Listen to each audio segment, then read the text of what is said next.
I think the United States can rest assured that the dollar is going to play the dominant role in international transactions, facilitating international transactions, and serving as a reserve currency in the years ahead.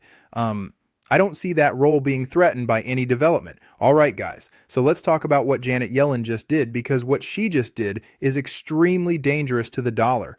In just a single week, the West has done a lot of damage to the global financial system. Now seizing Russia's frozen assets was a crazy move. But the real game changer was what just happened. Just before the G7 Subien in Italy, the US Treasury came up with a dangerous set of sanctions.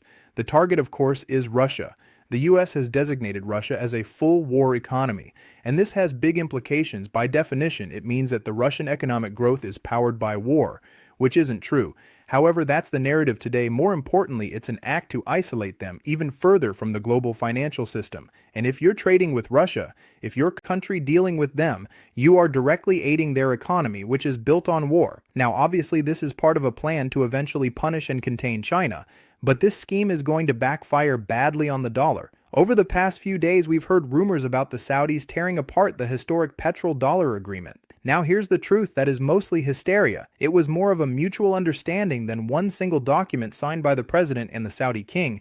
But what Yellen just did, her new set of sanctions actually, dooms the petrodollar in a concrete way. She ignores the fact that the world still relies on Russia for oil, gas, and other commodities. She has expanded the secondary sanctions to a whole new level. Any foreign bank can be sanctioned for doing business with a Russian company. And this sets an incredible precedent. Behind every transaction is a bank. Whether you're selling machinery to Russia or you're buying oil from Deng, a bank is nearly always in the middle. Now this institutions, they provide insurance coverage, they provide credit and trade financing, and that's the international role of banks. Yen wants to break that link with Russia, so if a country dares to trade with Moscow for whatever reason, Yellen can cut them away from the US dollar system. It's really amazing when you realize she has blinders on. Even today, this move almost guaranteed a global shift away from the dollar and global trade. When the Treasury announced the sanctions, Russia was forced to make a big pivot. They hailed dollar and euro trade on their currency exchange. In other words, the Russian economy has no choice now but to fully dollarize. Dollars still account for around 20% of their total trade today. But that will collapse to zero very soon. As a result, Russia is adopting the Chinese Yuan, or the RMB, as the new benchmark for the country. By basing everything using the Yuan Mo is essentially tying both economies together. A big psychological shift is going to happen, people. Russia will be pricing everything in the Yuan and no longer the USD. There's also no going back financially as well. The Yuan is essentially the Dao currency in Russia. Today, at least for foreign trade, because of this change, transactions in dollars or euros in Russia will become very expensive. If you want to do business with Russia or in the country itself, you need either rubles or the Chinese yuan. Want Austrian bank refers, for example, has stopped all outgoing dollar payments from Russia companies. In Russia can't send payments in USD out anymore, but that isn't going to cripple their economy. It's just going to shift global trade directly to China. Transactions will be done through China using the yuan. So Western companies that are dealing with Russia are going to get hit financially. They're going to hurt. The real damage is done to Western banks. You can't process any transactions with a Russian company. Your holdings of dollars are also trapped in the country. And after the G7 confiscation of the frozen assets for Ukraine, you can bet all Western assets today are fair game as well. Looking at the assets of Western banks operating in Russia, they are in deep trouble. There's almost 60 billion worth of money stuck in the banks because of us sanctions. The banks can't move the money out of Russia either. Putin can nationalize these banks or just take the money with complete ease.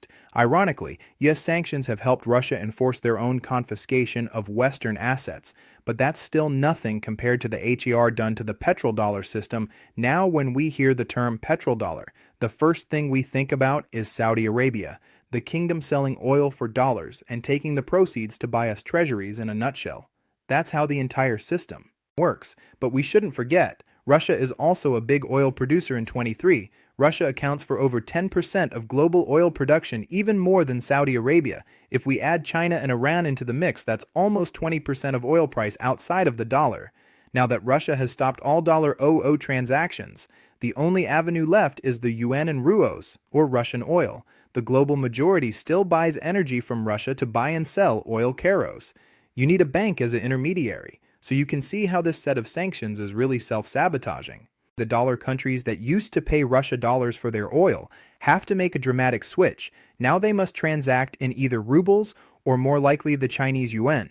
The petrodollar is getting hammered. You don't even need Saudi Arabia to be involved. India, for example, is buying more Russian oil than ever before. Imports have hit nearly 2 million barrels a day in April. Transactions now have be done in rubles, or yuan. Russia has no need for USD anymore, so they are forcing their buyers to dollarize. And because Moscow is a big commodity giant, trying to weaponize the financial system will backfire. It's not just the global south that will move away from the dollar, even Western countries would be affected as well. And just a week ago, Germany actually blocked sanctions on Russian gas. The German economy is still in tatters, and they still need Russian energy to function. Imports from Norway or the US are nearly enough going forward. Europe will be forced to dollarize as well, or face a secondary sanctions, and the amount they are buying isn't small. Russia has overtaken the US as a major gas supplier to Europe. Again, you would think that Europe has cut Russian supply off, but that is far from reality. LNG expensive, and pipeline gas is much cheaper if Europe wants to restore industrial production back home. If they want to build cheaper EVs, they can't avoid Russian gas. Since the middle of 2023, Europe has been buying more Russian gas. Supply accounts for 15% of EU's total supply, while US LNG has dropped. Shipping gas from halfway around the world suddenly seems to be very expensive, doesn't it? So how is Europe going to pay for Russian gas today? Yuan or rubles, only euros will be useless for transactions going forward. And this is an epic own goal that undermines demand for Western currencies. The euro is not as resilient as the dollar. It is not the reserve currency of the world. Demand for the euro will also drop, and this will lead to more inflationary pressures for Europe. The big worry now is China's response. Setting up an alternative system is almost guaranteed. Firstly, the error of China. Buying us bonds is done. That is over. Whatever surplus Beijing gates will be either to buy commodities directly or to buy production facilities around the world. Since the war started, China has been exporting their investment capital to the world very aggressively. Every quarter, China spends at least $50 billion to buy up assets around the world. It can be buying copper mines in Peru, lithium mines in Australia, or developing oil fields in Iraq and Afghanistan. The Chinese response will be to buy up physical infrastructure that generates oil, gas, and metals for them. They're not leaving their dollars in the system outside of their control, and that means no more treasury bonds or U.S. agency debt is simply too risky.